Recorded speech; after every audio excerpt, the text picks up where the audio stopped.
EVM প্রকল্পে অনিয়মের অভিযোগ, অতিমূল্য, ত্রুটি ও জবাবদিহিতার সংকট। শুনলেন ট্রেন্ডিংবাজ শিরোনাম। এবারে বিস্তারিত, সাথে আছি আমি মাহমুদ আবদুল্লাহ। বাংলাদেশের ইলেকট্রনিক ভোটিং মেশিন ইভিএম প্রকল্প ঘিরে সাম্প্রতিক তথ্য ও অভিযোগ নতুন করে আলোচনার কেন্দ্রবিন্দুতে এসেছে। নির্বাচন ব্যবস্থাকে আধুনিক ও স্বচ্ছ করার লক্ষ্য নিয়ে শুরু হওয়া এই প্রকল্প এখন আর্থিক অনিয়ম, প্রযুক্তিগত সীমাবদ্ধতা এবং জবাবদিহিতার প্রশ্নে বিতর্কিত হয়ে উঠেছে। অভিযোগ অনুযায়ী প্রায় ৩,৮২৫ কোটি টাকার এই প্রকল্প বাস্তবায়নের ক্ষেত্রে গুরুতর অনিয়ম হয়েছে। প্রতিটি ইভিএম মেশিনের দাম ধরা হয়েছিল প্রায় 2,35,000 টাকা, যেখানে তুলনামূলকভাবে ভারতে একটি মানসম্মত মেশিনের দাম প্রায় 20 থেকে 25,000 টাকা।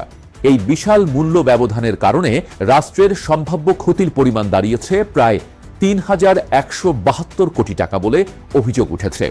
প্রকল্প সংশ্লিষ্ট একাধিক উচ্চপদস্থ ব্যক্তির নামও সামনে এসেছে।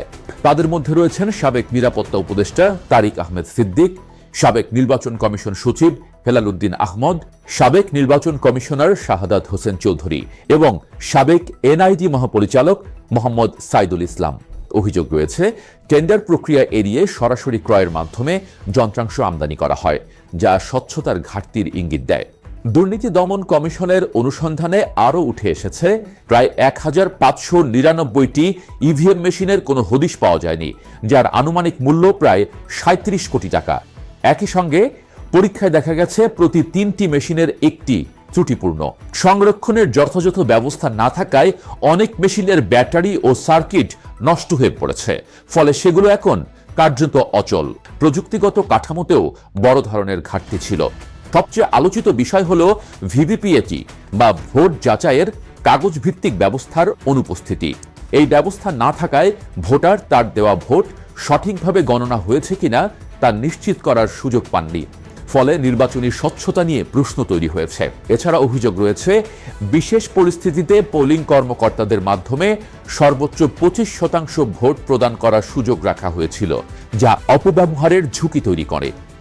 এদিকে অতীতে কিছু খ্যাতনামা বিশেষজ্ঞ ইভিএমকে নির্ভরযোগ্য হিসেবে মূল্যায়ন করেছিলেন। তাদের মধ্যে মোহাম্মদ জাফর ইকবাল এবং তাইকোবাদের নাম উল্লেখযোগ্য।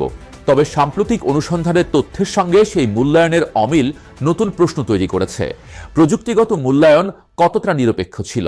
সব মিলিয়ে ইভিএম প্রকল্প এখন শুধু একটি প্রযুক্তিগত উদ্যোগ নয়, এটি সুশাসন, স্বচ্ছতা এবং রাষ্ট্রীয় অর্থ ব্যবহারের একটি বড় পরীক্ষা।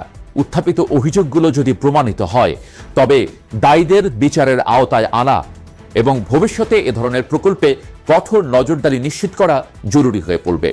আজ এই পর্যন্তই। আবারও দেখা হবে নতুন কোনো বিষয় নিয়ে। সে পর্যন্ত ভালো থাকুন সবাই।